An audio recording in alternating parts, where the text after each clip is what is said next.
Qui dit vélo, dit tour de l'île, ça va de soi. Le magazine American Bicycling a décrété que Montréal était la meilleure ville cyclable en Amérique du Nord. Et en dehors de la ville, c'est pas mal non plus. On trouve 4600 km de voies cyclables au Québec, dont le tiers sur la route verte. Et ça augmente d'année en année.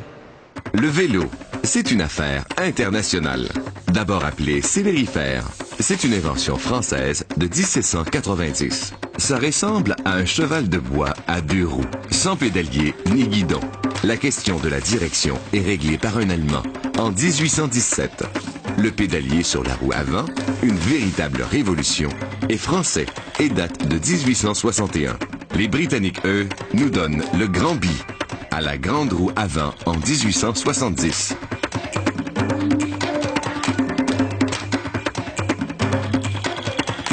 Toutes ces nations se retrouveront au premier Tour de France en 1903. Un vélo moderne est une belle pièce d'ingénierie. Les cadres sont fabriqués en acier ou en alliage de chrome molybdène, aussi connu sous le nom de chromoly. La fabrication débute par des tubes vides. Ce coupe-tube taille l'acier avant de l'envoyer à la plieuse. La plieuse courbe les tubes à froid, exerçant une forte pression contre des gabarits de pliage. Il faut maintenant usiner les tubes, c'est-à-dire découper les entailles afin qu'ils s'emboîtent correctement les uns dans les autres. Durant cette opération, l'huile de coupe permet de refroidir le tube. Le tube est découpé, tenant compte de l'angle d'insertion des autres morceaux. Les tubes à souder ensemble sont placés dans ce support. On insère une pièce en alliage d'argent et de bronze qui accroît la résistance et donne un meilleur fini au point de soudure. La soudure est effectuée. La soudure du cadre prend environ 2 minutes à la température de 800 degrés Celsius.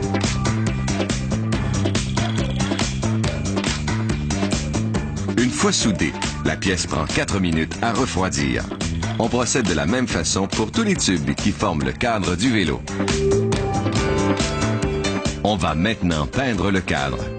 Cette peinture est appliquée au fusil et adhère au cadre par contact statique. Puis, la peinture sera cuite dans un four alimenté au gaz naturel à 218 degrés durant 15 minutes. Le cadre est maintenant froid.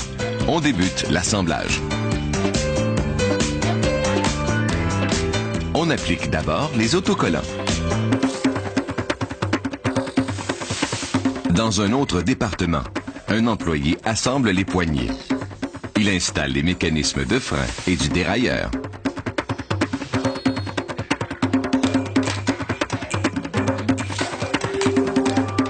On passe maintenant aux jantes. Les 36 rayons en acier inoxydable de chacune des jantes en aluminium sont installés à la main. La dextérité de cet employé lui permet d'installer les rayons sur 65 jantes en 1 heure. Cette amorceuse à rayons permet de visser les rayons sur la jante.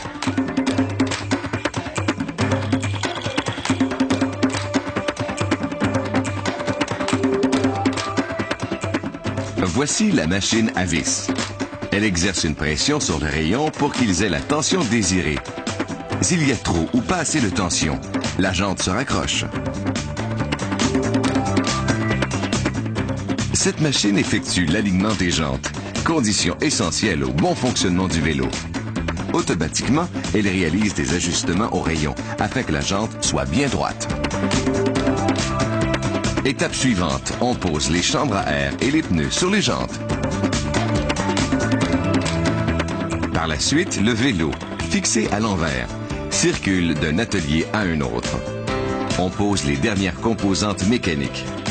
Ces accessoires ne sont pas fabriqués ici. On met en place les poignées, les pédales, la fourche, les mécanismes de frein, le dérailleur et la chaîne. Tout est installé manuellement. Ici, on visse les plaquettes de frein arrière. Finalement, on inspecte chaque vélo pour s'assurer que les boulons sont bien serrés et que tout fonctionne correctement. Puis, ce sera l'emballage. Cette usine fabrique 2500 vélos à chaque jour.